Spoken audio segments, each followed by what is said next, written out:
Welcome back to Restorative Grief with Mandy Capehart. You're listening to episode 17, titled That Wabi-Sabi Life. This week, I am diving into a term in philosophy that admittedly I learned not long ago, but I have started studying every day. It's one that makes me feel connected on a soul level to ancient wisdom, as if I'm about to discover the secret to longevity that only the quietest of sages can learn. Now, I'm still new to the topic and would never call myself an expert, but the beauty of this principle spoke so immediately to me and the way that I work through loss, I couldn't resist taking the time to unpack it with you.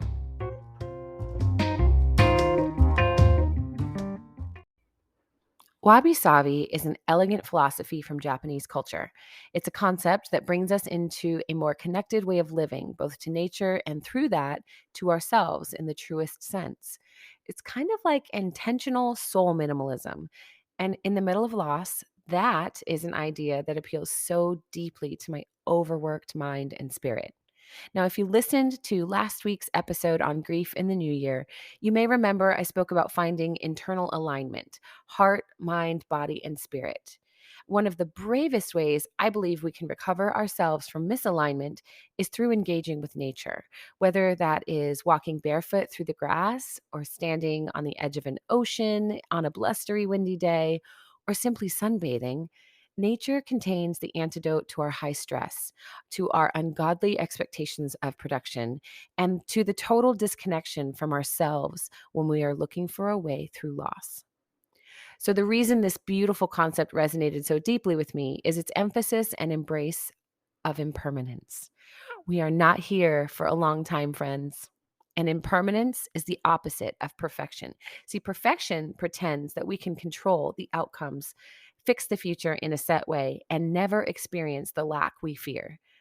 So, impermanence, then, and the philosophy of Wabi Sabi invites us to embrace the beauty of imperfection all around us, to engage the simple progression of nature as it ages, grows, and decays, and to consider life made manifest all around us, digging beneath what we perceive as broken to uncover the beauty within.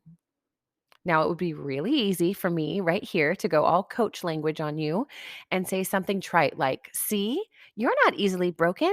You just need to change your mindset and see that you're amazing and wonderful and everything is great. But I'm not going to do that for so many reasons. Mostly because I don't believe you will benefit from being told to change your mindset. Wherever your mind is right now matters because it's informing you about your physical feelings, your emotions, and the state of your body. Your mindset right now is helping you gain awareness of where you are and move into your next state. We can't change or grow without observing where we begin. So, no rushing forward. Wabi Sabi invites us instead into the humble simplicity of our lives. We start noticing that nothing lasts forever, nothing can be made permanent. We find that no matter what we attach ourselves to in this life, it changes and shifts with time. So, how then do we move through our lives and our grief in a way that invites us to become more present, accepting, and appreciative of the stages in our lives, even as those stages feel heavy and confusing? There are 5 basic principles of Wabi Sabi. At its core, Wabi Sabi reminds us that life is fragile, temporary, and ephemeral. Maybe you've heard of kintsugi, the Japanese art of repairing a broken vessel with gold fillings, giving them golden scars. You can look it up online. It's beautiful work. And the concept was really popular in my circle of American culture a few years back. I definitely read a lot of blog posts about it. The idea is that in the broken places, we can reveal the story of a thing and bring it to the surface. Our lives contain scars, pain, and depths we cannot fathom. But why do we hide them away? The principle of Wabi Sabi would invite us to call every last detail to the surface. But kintsugi is only the first part of this philosophy. The second deals with our rush into production, chasing perfection even if we deny it, and harming ourselves with mental violence when we cannot perform. The obsession with being right and getting it right every time destroys the tenderness we cultivated when we allowed our imperfections to be seen and celebrated. I remember once I wrote my husband a quick note when he was going through a particularly intense season at work. And it's an old quote: do what you can with what you have where you are. But that wasn't good enough for me. I always added, and let that be enough. You see, somewhere along the road, we picked up the false idea that we are not enough, and that cognitive distortion is highlighted like a wildfire in grief. We can't meet our usual commitments, and so we beat ourselves up and spiral even further into a false identity of failure and disappointment. But in Wabi Sabi, we strive for excellence over perfection. We simply do our best with what we have, where we are, and we let that be enough. We allow ourselves to be the best version of ourselves in that moment. We seek mastery in our craft and our skills, but truly allowing for the understanding that all will fade and we are just a seashell in the ocean, working our way toward shore. Big waves may undo our progress, but still, we remain in the world we were created for, surrounded by the beauty of the sea. The third principle of Wabi Sabi is going to create some tension in a few of you, so buckle up, Buttercup.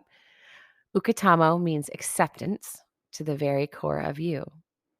This is not a fatalistic, it is what it is perspective, nor is this the fifth stage of grief, which we already know is not actually applicable because there are no stages.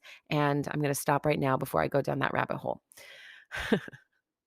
Ukitamo is the opportunity of our aligned selves to recognize that we can stop our form of suffering and grow through what we encounter in our lives with grace and compassion for how long it takes us. A simpler way to say that is ukitamo is knowing we cannot control the outcomes, but we can become ourselves and who we want to be in spite of our circumstances. We have inner character, a mountain high and a mile deep. And in grief, that inner strength learns to soften into a tender hearted flexibility. We are no longer the rigid, unmovable brick walls. With our intentions, we become fluid, softening and surrendering to the resistance around us, even when that resistance is impermanent. The fourth principle is probably the hardest one for me, and that is to move slowly, slow and simple. Otherwise, what is the point of this life? Did we even enjoy the meal before us, or did we simply inhale it without tasting it at all? Grief makes everything feel so slow and fast at the same time. And so we try to rush our way through the bigness of the emotions and the practical things because we somehow believe things will be better or normal or right or less confusing or less crazy on the other side. Grief is the ultimate moment where we decide to do what we want and get rid of what we don't want. When we have loss, we learn almost immediately what we can and cannot live without. If the loss is a death, we are thrust into a new shape of life. But would you rush through a brand new city? Or would you take your time to get to know the shops and storefronts of this place you found yourself? Slowing down, simplifying, and decluttering the noise from our lives makes things seem suddenly much clearer. It invites our grief to the table as a guest, as a familiar, with a chance to speak up about what hurts and what needs attention first. And finally, Wabi Sabi pulls us away from hopelessness by teaching us to embrace what we already have.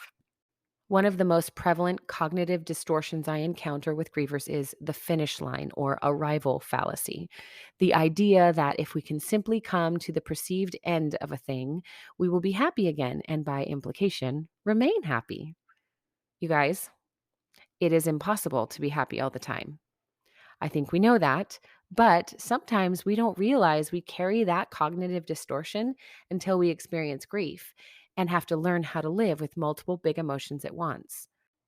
You see, emotions and thoughts we carry inform our body how to feel. It tells us what to experience. Should our body release endorphins, adrenaline, or anything like that? Those physical manifestations tell our body to behave a certain way, either to then avoid those feelings again in the future or to chase more of them. And when we behave in a certain way, we reinforce those emotions and thoughts as valid, no matter if they are or not. And when we behave a certain way, we reinforce those emotions and thoughts as valid, whatever they may be. That cycle is fueled and interrupted in a helpful way by wabi-sabi. We cannot chase emotional highs just like we cannot chase the physical manifestations without expecting them to eventually fade. Wabi-sabi would have us recognize that happiness is not a destination, an outcome, or a state of being. It's simply an emotion. Instead of pursuing an emotional state, we learn to see our emotions as information and transform them into an opportunity to embrace each one as enough, to become content with the current state of our lives, regardless of what it evokes in our emotional selves. See, we are always quick to push through grief. I see hundreds of coaches and internet gurus every day trying to give us a quick path through the grief process while also still saying, take your time. But we cannot have it both ways. Are there little tips and techniques to feel what we might call instant relief? Of course, there are. It's ibuprofen for the emotions, if you will. But ibuprofen fades, and if you don't deal with the source of your headaches, they'll return. To only know contentment, to become settled in your present life without perpetrating judgment or violence against yourself. This is the core of Wabi Sabi. Life is not a Norman Rockwell painting, thank goodness. And we cannot live like we have an Instagram filter for every difficult moment. But we also cannot evade the reality that we will feel heavy, complex, confusing moments. The state of both and thinking with an inability to achieve what we want and move forward. Life is confusing and really painful at times. So, wabi sabi means coming to grips with that and becoming content with where we stand, keeping our eyes ahead on where we want to go, and making loving, trusting, intentional steps toward our future selves with kindness. So, how do you think these big ideas could help you move through your grief story in a new way?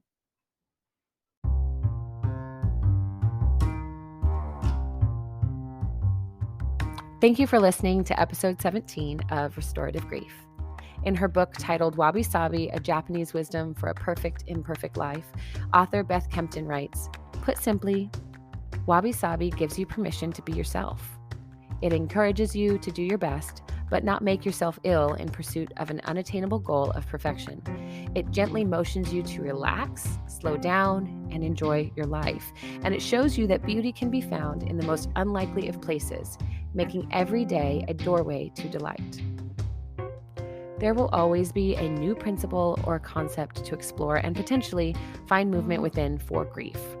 Hopefully, you are stepping into each new circumstance with curiosity and hope for something worth learning. So, as you reflect on this episode and potentially learn more about Wabi Sabi and how it can help you grow and heal through what you're carrying, I also hope you'll give yourself the encouragement to embrace a perfectly imperfect journey through grief as well. One last thing. Remember, the only solution for grief is to do the work of grieving. I'll see you next week.